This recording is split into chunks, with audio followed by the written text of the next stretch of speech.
Hello, everyone. Welcome to English Insights. Today, we will explore the story of Yahoo, a company that once ruled the internet. In the 1990s, Yahoo was the gateway to the online world. People used it for email, news, sports, and chat. At its peak, it was one of the most valuable companies in the world. But how did a company that started so strong lose its place? Why did Yahoo miss big chances, like buying Google or Facebook? And how did it finally get sold for a very low price? This rise and fall of Yahoo is not just about business. It is also a lesson about leadership, change, and the speed of technology. This video is also a great chance to improve your English listening skill while learning a famous story from the internet age. Now, let's get started. Part 1. The Birth of Yahoo. The story of Yahoo begins in 1994 at Stanford University in California. Two graduate students, Jerry Yang and David Philo, were studying electrical engineering. At that time, the internet was still new. It was mostly used by researchers, students, and computer experts. There was no Google, no Facebook, and no YouTube. For many people, the internet was confusing and hard to use. Jerry and David wanted to make the internet easier. They started a project called Jerry and David's Guide to the World Wide Web. It was a simple list of websites, organized into categories. If you wanted to find news, sports, shopping, or games, you could click the right section.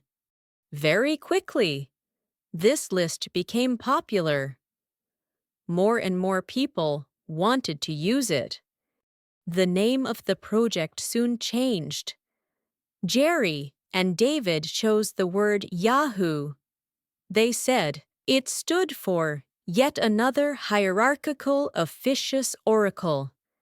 Yet another means one more of the same thing.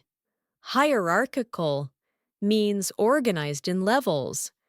Officious oracle means a source that gives information or answers.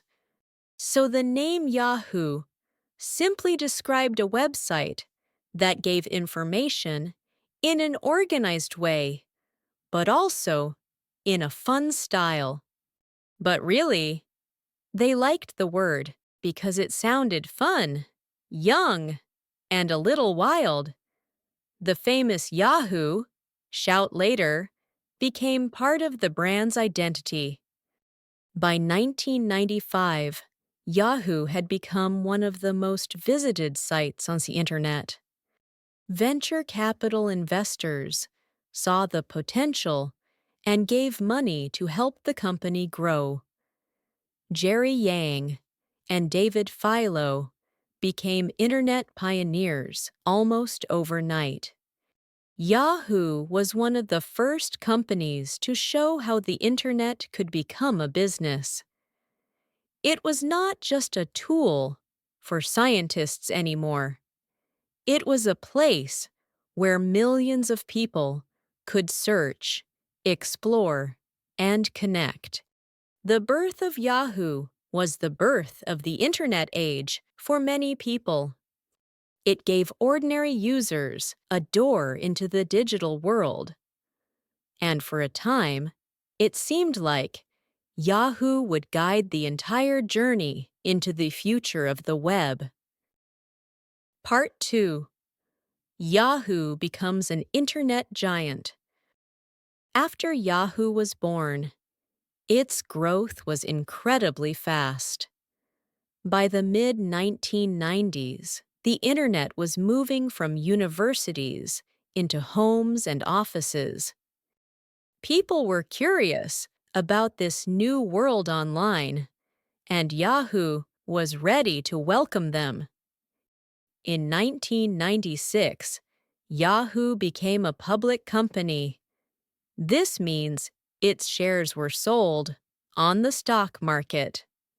The event was huge. Investors were excited about internet companies, and Yahoo's stock price quickly rose. Within a short time, Yahoo's value reached billions of dollars. Jerry Yang and David Philo became very rich, and Yahoo became one of the symbols of the dot-com boom. But Yahoo was not only a search directory anymore. It became a portal, a place where people could do many things in one website. Yahoo Mail let users send free emails. Yahoo News brought headlines from around the world. Yahoo Sports gave live scores and updates. Yahoo Finance became the go-to place for stock market information. And Yahoo Messenger allowed millions of people to chat with friends online. This wide range of services made Yahoo a daily habit for many users. People would start their day by opening Yahoo, checking their email, reading the news, and maybe chatting with friends. In the late 1990s, Yahoo was the front page of the internet. The brand also had a fun and youthful image. The logo was colorful, and the famous Yahoo shout-in ads made the company seem energetic and playful. Yahoo was not just a website, it was a lifestyle. The money also kept growing. Yahoo made billions through online advertising. Companies paid to show their ads on Yahoo's pages because millions of people were visiting every day. Yahoo's model showed how websites could become profitable businesses, not just hobbies. By the year 2000, Yahoo was at its peak. It was one of the most visited websites in the world. Its market value reached more than $100 billion during the dot-com bubble. For many people, Yahoo was the internet. If you wanted to search, shop, email, or read, Yahoo was the first stop. At this moment, it looked like Yahoo would dominate the online world forever. But beneath the surface, challenges were already growing. Competitors were rising, and the internet was changing quickly. The giant that seemed unstoppable would soon face problems that billions of dollars could not solve. Part 3. Missed Opportunities. At the start of the 2000s, Yahoo was on top of the internet world. But success can make a company slow to see danger. For Yahoo, some of the biggest mistakes in its history came from missed opportunities. The first chance was with Google. In 1998, Google was a small company started by two young men, Larry Page and Sergey Brin. They created a new kind of search engine that was faster and more accurate than Yahoo's. At the time, Yahoo could have bought Google for about $1 million. Later, in 2002, Yahoo even discussed buying it for $3 billion. But Yahoo's leaders thought the price was too high. They believed their own search system was good enough. Today, Google is worth more than $1 trillion, and search became the heart of the internet. Yahoo's refusal to buy Google was a massive mistake. The second chance was with Facebook. In 2006, Facebook was still small compared to today. It was growing fast among college students, but it was not yet the giant it would become. Yahoo offered to buy Facebook for $1 billion, and Facebook's leaders almost agreed. But Yahoo lowered its offer to $850 million, and Mark Zuckerberg, Facebook's founder, walked away. The rest is history. Facebook became one of the most powerful tech companies in the world, while Yahoo struggled to keep up. There were other missed chances too. Yahoo looked at buying YouTube, but Google moved faster. Yahoo tried to build its own social networks, like Yahoo 360 and Yahoo Groups, but they never became popular. Another problem was leadership. Yahoo had many changes in CEO during these years.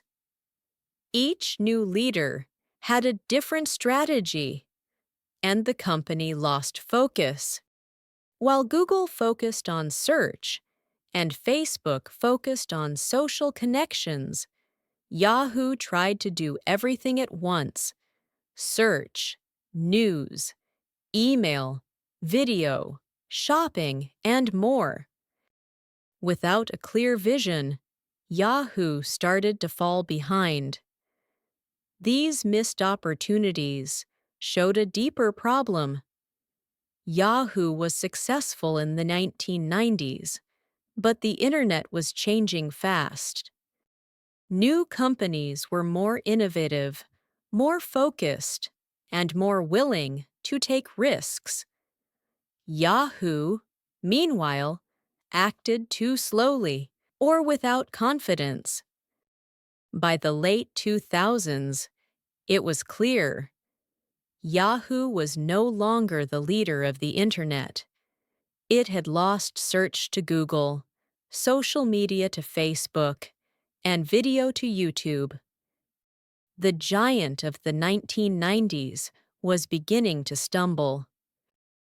Part 4: Struggles in the 2000s.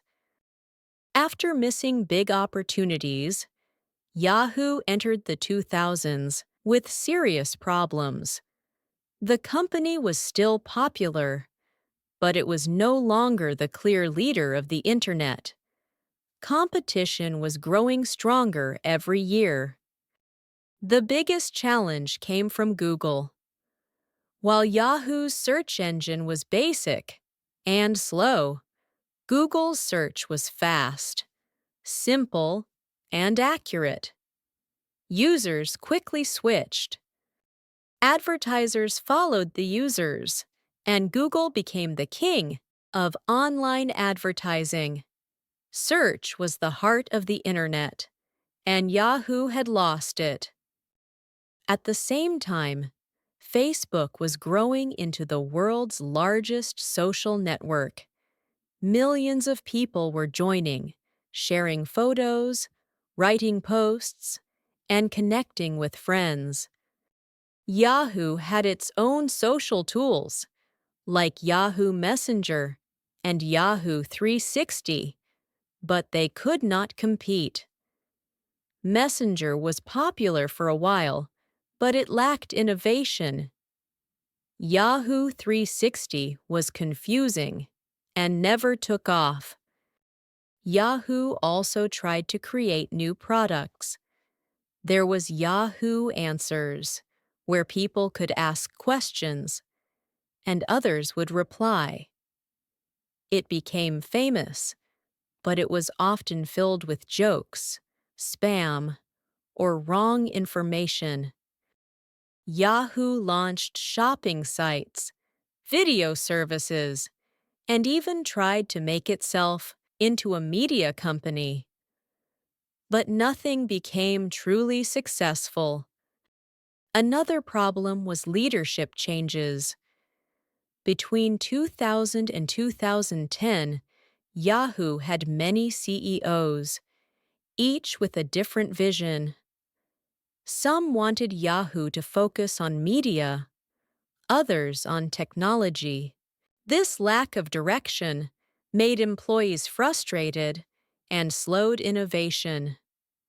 While Google and Facebook moved fast with clear goals, Yahoo kept changing course. One of the most dramatic moments came in 2008. Microsoft offered to buy Yahoo for $44 billion. This was an incredible amount of money, especially since Yahoo's value had already started to fall. But Yahoo's leaders rejected the offer. They believed the company was worth more and could recover on its own.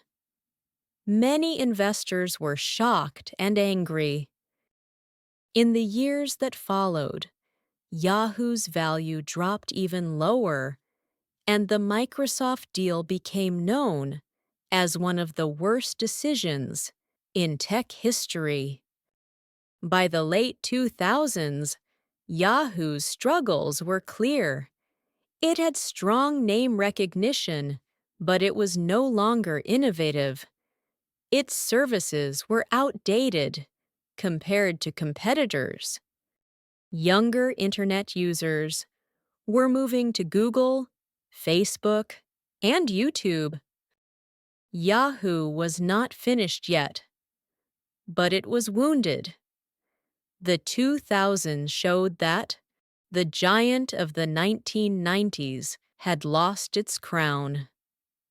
Worse, it had lost its sense of purpose.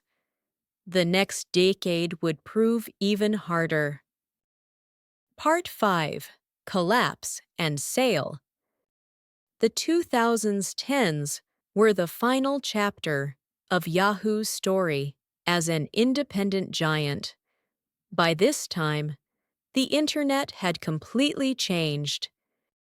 Google controlled search, Facebook dominated social media, and YouTube ruled online video. Yahoo was still a known name, but it was no longer leading. In 2012, Yahoo made a bold move by hiring Marissa Mayer as CEO. Mayer had worked at Google and was seen as a talented, innovative leader. Many people hoped she could save Yahoo. At first, there was excitement. Mayer redesigned Yahoo's homepage, bought the blogging platform Tumblr for $1.1 billion, and tried to bring new energy to the company. But the problems were too deep. Tumblr never made money, and Yahoo's other services were outdated. Yahoo Mail and Yahoo Messenger had millions of users, but they were losing ground to Gmail, WhatsApp, and other faster, modern apps. Mayer tried to cut costs and focus the company, but Yahoo's identity was unclear. Was it a tech company, a media company, or something else? Then came a major disaster: security breaches. In 2013 and 2014, Yahoo suffered some of the largest data hacks in history. Personal information from over 3 billion accounts was stolen. Names, emails and passwords were exposed. But Yahoo did not reveal the full scale of the breaches until years later. This damaged the company's reputation even more, and users lost trust. Financially, Yahoo was struggling. Revenue dropped as advertisers chose Google and Facebook instead. Despite Mayer's efforts, the company could not find a way to grow. Finally, in 2017, Yahoo's long story as an independent company ended. It was sold to Verizon for just $4.5 billion. This number was shocking. At its peak in 2000, Yahoo had been worth more than $100 billion. In less than 2 decades, most of that value had disappeared. For many, the sale marked the collapse of an internet pioneer. Yahoo, once the king of the web, was now just a brand inside a larger telecom company. After the sale, Yahoo's services, like Yahoo Mail and Yahoo Finance, continued, but the company's power was gone. It became a reminder of how quickly the digital world can change, and how even the biggest names can fall if they do not innovate. The collapse of Yahoo was not sudden. It was the result of years of missed chances, poor leadership, and failure to adapt. By the time Verizon bought it, the internet belonged to others. Part 6: Legacy and Lessons. The story of Yahoo did not end with its sale. Even though the company collapsed, as an internet giant, it left behind an important legacy. Yahoo shaped how people experienced the web in its early days, and it offered lessons for future companies about success, failure, and change. For many people in the 1990s and early 2000s, Yahoo was the internet. It was the place where millions checked their email, read news, looked up sports scores, and chatted with friends. Yahoo showed the world what was possible online. It also introduced online advertising as a powerful business model, something that later made companies like Google and Facebook incredibly rich. Yahoo also gave us some iconic services. Yahoo Mail was one of the first free email platforms. Yahoo Messenger connected friends long before WhatsApp or Facebook Messenger. Yahoo Finance is still used today as a trusted source for market data. These services shaped how people interacted with the internet. But Yahoo's biggest legacy may be its failures. The company is remembered for missed opportunities, refusing to buy Google when it was cheap, failing to close the deal with Facebook, and letting YouTube slip away. These mistakes show how dangerous it can be for leaders to underestimate change or move too slowly. Another lesson is about focus. While Google concentrated on search and Facebook concentrated on social networks, Yahoo tried to do everything at once. Without a clear vision, it lost direction. In business, trying to be everything often means being great at nothing. Leadership also played a role. With constant changes in CEOs and strategies, Yahoo lacked stability. Employees became frustrated, and innovation slowed. A strong company needs steady leadership with a clear plan for the future. Finally, Yahoo's collapse shows how quickly the digital world moves. A company that dominates one decade can disappear in the next. Success is never permanent. To survive, a business must keep innovating, keep listening to users, and keep adapting to new technology. Today, Yahoo is no longer the giant it once was, but it remains a powerful story. It reminds us of the excitement of the early internet and the risks of ignoring change. For entrepreneurs and companies today, Yahoo's rise and fall is both an inspiration and a warning. From a startup at Stanford to a global empire, and finally to a collapse, Yahoo's journey captures the speed, power, and unpredictability of the Internet age.